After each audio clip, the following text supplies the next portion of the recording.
Okay guys, it's time for another Habs news update here. There was another practice today and I've got all the details right here. Compliments of our boy, John Lou. How could I live without John Lou? Oh. Anyway, also I decided, hey, let's poke my nose where no man goes and take a look at the arch nemesis Toronto Maple Leafs lineup at practice today as well and give us some insight on the task at hand. But first, before we dive right into this, if you guys are a fan of the Habs or you think Eric Stahl deserves his own statue outside the Bell Center, please consider subscribing to my channel as I upload hockey content daily and would really enjoy if some of you hitchhiking lunatics tagged along for the ride. Now, let's take a look at the Habs lineup during practice today, and as you can see, voila. Not much has changed. Same lines, which indicates to me it's highly likely that this will be the lineup starting on May 20th against the Leafs. Although, on defense, we did get a massive shake-up here, guys. As Ducharme looked at Gustafsson and said, hey, what do you think you're doing there, bud? How the hell did you manage to get paired up with Romanov yesterday without me knowing? That, my little friend, is a mistake. Then he probably whistled at Mural like a dog.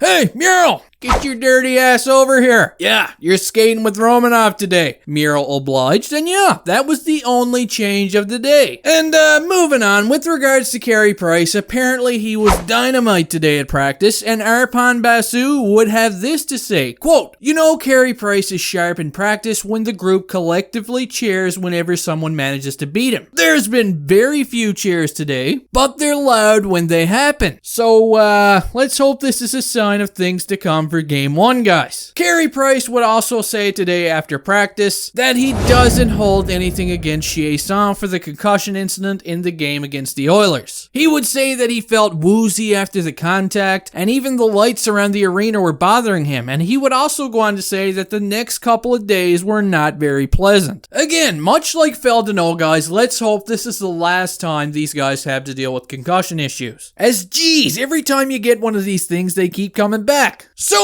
after practice was over today and some of the boys were getting ready to speak with the media, like we already mentioned Price and Danault would talk, our boy, Jake Evans, he was still on the ice. Yeah, putting in some work. You gotta love it. Now, with regards to Shea Weber, John Lou would say that Weber has progressed in his recovery and was handling pucks when skating prior to practice earlier this morning. So to me, this doesn't sound like he's 100% at all, but he's trying, I guess you could say. Danault would also speak to the media after practice today, and he would say the concussion that forced him to leave the game in Toronto was actually based on an elbow that he took in the game against Ottawa the day before. He would mention how close together the games were, and this made it hard for him to tell. He says he's 100% now, which kind of sounds quick to me, but hey, the team doctors should know the difference of this, and let's hope that this series does get physical, and I expect it to be. Danault doesn't, get knocked back into the Twilight Zone or anything like that. Now, after a bit of detective work done by